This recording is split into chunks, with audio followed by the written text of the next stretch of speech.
Hi అండి. మనం నిన్న 10th క్లాస్ బయాలజీలోని డైజెస్టివ్ సిస్టమ్ గురించి డిస్కషన్ చేసుకున్నాం కదా. అందులో కొన్ని భాగాల గురించి చర్చించుకోవడం జరిగిందండి. అవి ఏంటివి? నోరు, ఆశకుహరం, గ్రసని, ఆహార వాహిక. ఈరోజు అదే టాపిక్లో డైజెస్టివ్ సిస్టంలోని జీర్ణాశయం యొక్క వర్క్ అండి, దాని యొక్క వర్క్ ఎలా ఉంటుందని డిస్కషన్ చేసుకుందాం. నేను ఓన్లీ జీర్ణాశయం వరకే తీసుకున్నాను. కాలేయం, క్లోమ గ్రంథుల వరకు ఒక ఫ్లో చార్ట్ గీసుకున్నానండి. రఫ్గా నాకు గుర్తుండడం కోసం ఈ డయాగ్రామ్ అనేది గీసుకున్నానండి. అయితే ఫస్ట్ ఆఫ్ ఆల్ దీనిలో భాగాల గురించి మనం డిస్కషన్ చేసుకుందాం. ఇక్కడ సంచి వంటి నిర్మాణం ఉంది కదా, దీన్ని జీర్ణాశయం అని అంటారండి. ఇక్కడ ఆకు వంటి నిర్మాణం ఉంది కదా, దీన్ని క్లోమం అంటారండి. ఈ యు ఆకారంలో ఉంది చూడండి, ఇది ఆంత్రమూలం. అయితే ఈ క్లోమము మరియు ఆంత్రమూలం మధ్యలో ఒక గొట్టం వంటి నిర్మాణం ఉంటుందండి. దీన్ని క్లోమ వాహిక అని అంటారండి. నెక్స్ట్ దీని పైతరస వాహిక. ఇక్కడ ఉందంతా కాలేయము. ఇక్కడ బెలూన్ వంటి నిర్మాణం ఉంది కదా, దీన్ని పిత్తాశయము అని అంటారండి. అయితే మనం జీర్ణాశయం గురించి డిస్కషన్ చేసుకుందాం. జీర్ణాశయం అనేది ఏ ఆకారంలో ఉంటుందంటే జే ఆకారంలో ఉంటుంది. ఇది మన స్టమక్లోని ఎడమ పక్కన ఉంటుందండి. దీనిలోని 3 భాగాలు ఉంటాయి. ఒకటేమో ఆర్తిక జీర్ణాశయము, ఫండిక జీర్ణాశయము, జఠర నిర్గమ జీర్ణాశయము. ఆర్తిక జీర్ణాశయం అనేది దాని గురించి తెలుసుకుందామండి. అయితే మనం ఫుడ్ తీసుకుంటాం కదా, అది ఎక్కడి నుంచి? ఆహార వాహిక నుంచి వస్తుందండి. అయితే వచ్చిన దాన్ని ఎక్కడిలోకి? ఆర్తిక జీర్ణాశయంలోకి తెరుచుకుంటుంది. నెక్స్ట్ ఇదంతా పండిక జీర్ణాశయం కదా, ఇక్కడ అనేది జీర్ణక్రియ అనేది ప్రారంభమవుతుందండి. నెక్స్ట్ ఇదంతా జఠర నిర్గమ జీర్ణాశయము. అయితే అంటే ఇదంతా ఆంత్రమూలం అని చెప్పుకున్నాం కదా. అయితే ఈ జఠర నిర్గమ జీర్ణాశయం అనేది ఒక చిన్న రంధ్రం ద్వారా ఆంత్రమూలంలోకి తెరుచుకుంటుందండి. ఈ ఆంత్రమూలాన్ని ఏమంటారు? జఠర నిర్గమ రంధ్రం అని అంటారండి. ఈ ఆంత్రమూలాన్ని ఏమంటారు? జఠర నిర్గమ రంధ్రం అని అంటారండి. నేను ఒక ఫ్లో చార్ట్ గీసుకున్నాను నాకు గుర్తుండడం కోసము.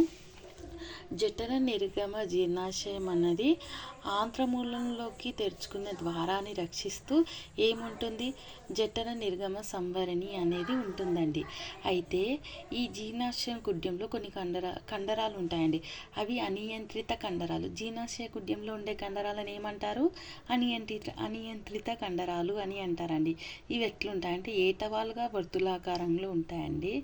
అయితే ఈ జీర్ణాశయ కుడ్యం అన్నది ఒక శ్లేష్మ పదార్థంతో ఆవరించబడి ఉంటుందండి. దీనిలోనే జఠర గ్రంథులు ఉంటాయి. ఈ జఠర గ్రంథి జీర్ణాశయ గృహంలోకి ఒక చిన్న రంధ్రం ద్వారా తెరుచుకుంటుంది. దీనిలోనే జఠరసం మరియు మ్యూసిన్ అనేది ఉంటుంది.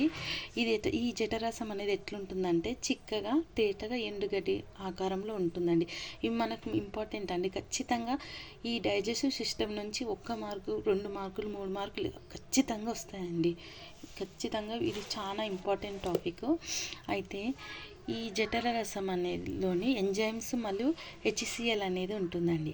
ఈ HCl ఏం చేస్తుందంటే బ్యాక్టీరియాలను, అంటే మనం బ్యాక్టీరియాలు ఉంటాయి కదా, వాటిని నశింపజేస్తుంది. ఇంకొకటి ఆమ్ల చర్య వల్ల, అంటే రియాక్షన్ జరుగుతుంది అని చెప్పుకున్నాం కదా జీర్ణాశయంలోని.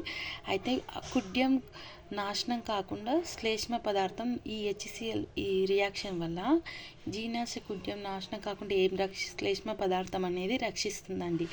ఈ ప్రోటీన్ నిర్మాణంలో ఇది విచ్ఛిన్నం అనేది చేస్తుంది. అంటే ఎంజైమ్లు వీటిని జీర్ణం చేయడానికి ఉపయోగపడుతుందండి. నెక్స్ట్ మనం ఎంజైమ్ల గురించి చెప్పుకుందాం. ఎంజైమ్లోని పెప్సిన్ లైఫేజ్ అనే ఎంజైమ్ ఉంటుందండి. ఇక్కడ నేను ఒక డయాగ్రామ్ గీసుకున్నాను. ఏంటంటే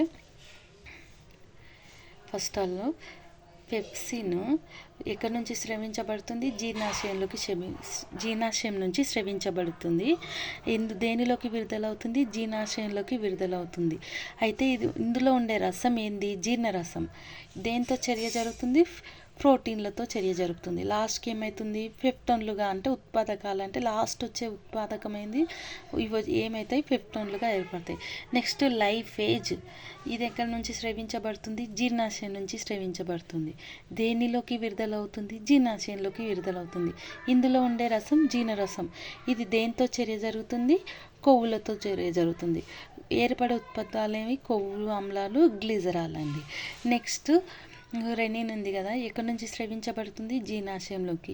మెయిన్ ఇంపార్టెంట్ అండి, మనకి ఎగ్జామ్లో పెప్సిన్ అనేది ఎక్కడి నుంచి స్రవించబడుతుంది అని అడుగుతారు. దానిలో ఉండే రసం జీర్ణరసం ఏంది అని అడుగుతారు. దాని నుంచి ఏర్పడే ఉత్పాదకాలని ఏంటి అని కూడా అడుగుతారండి. ఇవి ఏటితో చర్య జరుగుతుంది? మెయిన్ ఇంపార్టెంట్ అండి ఈ టాపిక్. ఖచ్చితంగా 3 మార్కులు అనేవి మనకు ఖచ్చితంగా వస్తాయండి. కాబట్టి దీనిపైన మనం బాగా అవగాహన ఉండాలి.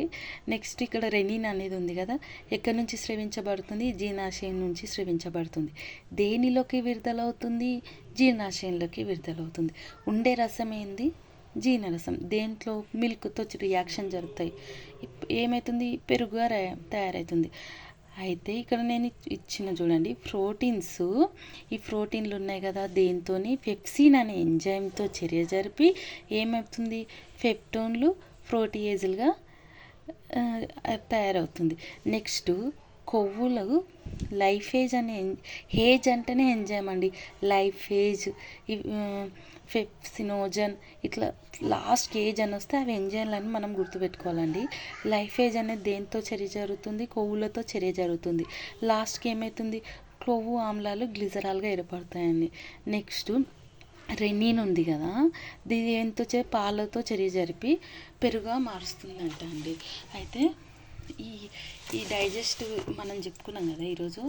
అయితే మనం తీసుకున్న ఫుడ్ అనేది జీర్ణాశయంలోని ఎన్ని గంటల పాటు ఉంటుందంటే 3 నుండి 5 గంటల పాటు ఉంటుందండి. నెక్స్ట్ నిన్నేమనుకున్నాం, ఆహార వాహికలోని ఫుడ్ అనేది ఎన్ని సెకండ్లు ఉంటుందంటేనేమో 10 to 15 సెకండ్లు ఉంటుందండి. అదే జీర్ణాశయంలోని ఎన్ని గంటలు ఉంటుందంటే 3 to 5 గంటలు ఉంటుందండి. అయితే ఇక్కడ ఆహారం అనేది పాక్షికంగా జీర్ణమవుతుందండి. అయితే పాక్షికంగా జీర్ణమైన ఆహారాన్ని ఎక్కడ చేరుతుందంటే ఆంత్రమూలంలోకి చేరుతుందండి. ఇక్కడ పాక్షికంగా జీర్ణమైన ఆహారం ఉంటుంది కదా, ఎక్కడ చేరుతుంది? ఆంత్రమూలంలోకి చేరుతుంది. దీన్ని కైమ్ అంటారండి. ఈ ఆమ్ల స్థితిలో మెత్తగా ఉంటుందండి. అయితే జీర్ణాశయం చేయ పనులు ఏంటంట అంటే ఇది తాత్కాలికంగా ఆహారాన్ని అనేది నిల్వ చేస్తుందంట. నెక్స్ట్ ఈ కండర చర్యల వల్ల ఆహారంలోని వివిధ పదార్థాలను బాగా కలుపుతుందంట అండి. నెక్స్ట్ ఏంటంటే భౌతిక రసాయనిక మార్పులు మార్పులు తేవడానికి ఉపయోగపడుతుందంట.